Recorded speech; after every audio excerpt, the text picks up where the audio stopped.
नमस्कार।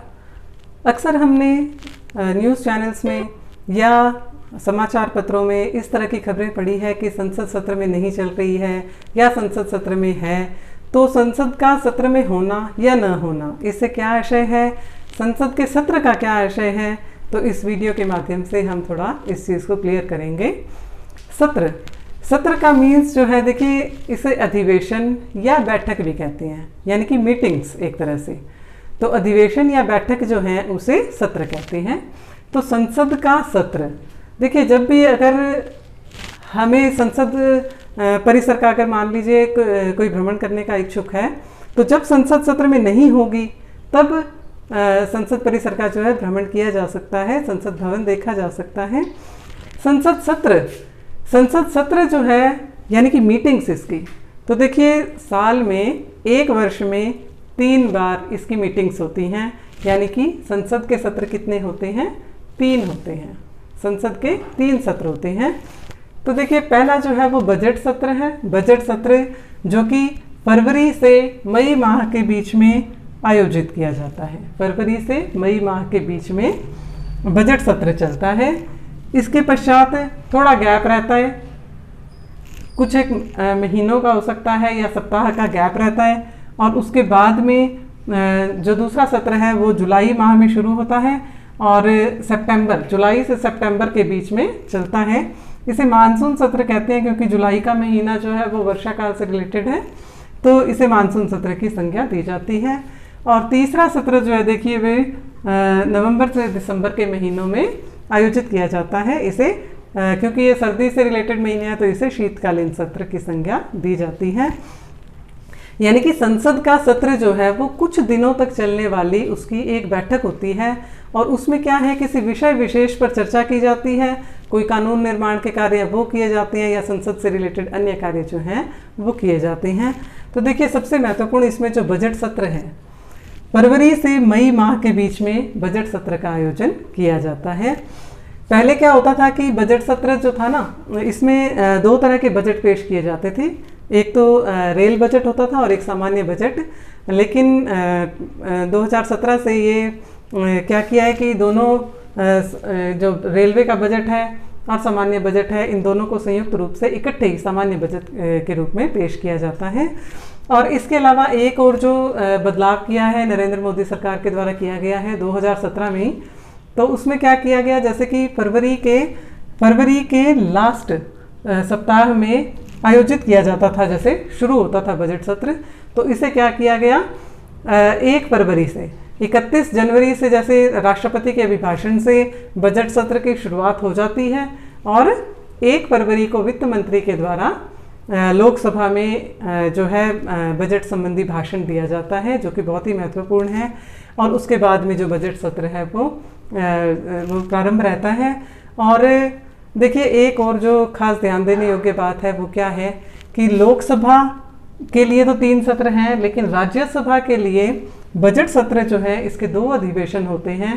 तो 2 अधिवेशनों के बीच में 3 या 4 सप्ताह का समय जो है वो रखा जाता है। तो यानी कि राज्यसभा के जो सत्र हो गए वो टोटल कितने हो जाते हैं? 4 सत्र हो जाते हैं। तो देखिए, फरवरी से मई माह के बीच में बजट सत्र का आयोजन किया जाता है। अब गत वर्ष में भी क्या हुआ था, 31 जनवरी को जो है वो राष्ट्रपति के अभिभाषण से और बजट सत्र की शुरुआत हो गई थी। और ऐसा ही देखिए 2020 में भी है। 2020 में तो 31 जनवरी 2020 ये तो इसकी प्रारंभ की तिथि हो गई, और ये ख़त्म कब हुआ? 11 फरवरी 2020।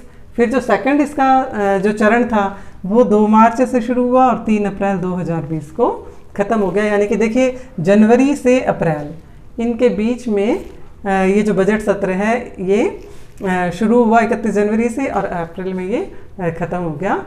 और मानसून सत्र ये अब 17 जुलाई 2020 को प्रस्तावित है, यानी इसकी प्रस्तावित तिथि जो है वो अब 17 जुलाई से मानसून सत्र शुरू होगा, और इसकी जो समापन की तिथि है यानी कि 17 बसान, वो कब होगा? 11 अगस्त 2020 को। 11 अगस्त को इसका समापन हो जाएगा, यानी कि 17 बसान कहते हैं इसे, सत्र खत्म हो जाएगा, 17 बसान हो जाएगा। और जो शीतकालीन सत्र है वो नवंबर दिसंबर में होगा। लेकिन अगर अपने 2019 की बात करते हैं यानी कि गत वर्ष की, तो ये 18 नवंबर से लेकर 13 दिसंबर तक के इसकी जो टाइम पीरियड था वो इतना था ये शीतकालीन सत्र का। तो देखिए एक बात इसमें जो ध्यान रखने योग्य है वो क्या है कि एक सत्र जब खत्म होता है, यानी कि ये 3 अप्रैल को खत्म हो गया, खत्म होने की तारीख से इसके प्रारंभ होने की तारीख, इसके बीच में 6 माह से अधिक का अंतर नहीं हो सकता। 6 माह से अधिक का अंतर इसमें नहीं हो सकता है। तो यानी कि 6 माह के अंदर अंदर जो दूसरा सत्र है उसको उसकी बैठक जो करनी वो अनिवार्य होती है। तो देखिए इसमें 2 पॉइंट्स हैं। एक तो सत्र का शुरू होना, यानी कि सत्र को बुलाना, और दूसरा सत्र खत्म होना, सत्रावसान होना। तो सत्र को कौन बुलाता है और सत्रावसान कौन करता है, यानी कि इसकी तिथियां निर्धारित कौन करता है। तो इसके जो सिद्धांततः देखें तो ये जो कार्य है वो सत्र को बुलाना भी, सत्रावसान करना भी, ये किसका कार्य है? राष्ट्रपति का कार्य है। लेकिन एक्चुअल में देखें अपने तो ये कार्य जो है देखिए ये कौन करता है? संसदीय कार्य मंत्री। संसदीय कार्य विभाग के जो मंत्री हैं वो क्या करते हैं? इसकी जो प्रस्तावित तिथि है, यानी कि सत्र को कब बुलाना है, उसकी अवधि कितनी होगी, यानी कितने टाइम पीरियड का होगा, ये सब निर्धारित कौन करता है? संसदीय कार्य मंत्री, यानी कि कार्यपालिका, सरकार जिसको कहते हैं। तो सरकार का जो व्यावहारिक यानी कि जो दृष्टिकोण है सरकार का वो कार्यपालिका से है, यानी कि मंत्रियों से। तो संसदीय कार्य मंत्री जो हैं वो इसकी प्रस्तावित तिथि भी और कितने टाइम पीरियड के लिए ये सत्र होगा इसका भी निर्धारण जो है वो संसदीय कार्य मंत्री के द्वारा किया जाता है। लेकिन होता किसके नाम से है? वो राष्ट्रपति के नाम से। देखिए अब क्या होता है कि अब संसदीय कार्य मंत्री जब उसकी तिथि जो है प्रस्तावित तिथि जो है उससे महासचिवों को अवगत कराते हैं। लोकसभा और राज्यसभा दोनों सदनों के महासचिव का क्या मतलब है? जैसे कि हमें लोकसभा राज्यसभा के अध्यक्ष का पता है, सभापति का पता है, लेकिन ये महासचिव कौन होते हैं? तो लोकसभा राज्यसभा के जो सचिवालय हैं, सेक्रेटरीट, यानी उनके जो समस्त कार्य जो हैं प्रशासनिक कार्य वो किसके द्वारा किए जाते हैं? सचिवालय के द्वारा। तो सचिवालय का जो प्रमुख है उसे महासचिव कहा जाता है। तो लोकसभा राज्यसभा दोनों के जो महासचिव हैं अलग अलग होते हैं ये, तो उन महासचिवों को संसदीय कार्य मंत्री उस प्रस्तावित तिथि से अवधि से अवगत करा देते हैं। ये महासचिव जो है इस सूचना को आगे फॉरवर्ड करते हैं अध्यक्ष को, लोकसभा के अध्यक्ष को, राज्यसभा के सभापति को जो कि उपराष्ट्रपति होते हैं। तो इनको इस सूचना से आगे फॉरवर्ड कर दिया जाती है इनके पास सूचना, और जब इनकी सहमति हो जाती है, यानी कि वो इस पर प्रस्तावित तिथि पर अवधि के लिए वो सहमत होते हैं, तो वो आगे फिर राष्ट्रपति के पास में भेजी जाती है और राष्ट्रपति के आदेश जो है वो प्राप्त किए जाते हैं। अब जो राष्ट्रपति का जो आदेश प्राप्त होता है उसे असाधारण गजट में सरकार के प्रकाशित किया जाता है। तो देखिए गजट जो है, गजट क्या होता है?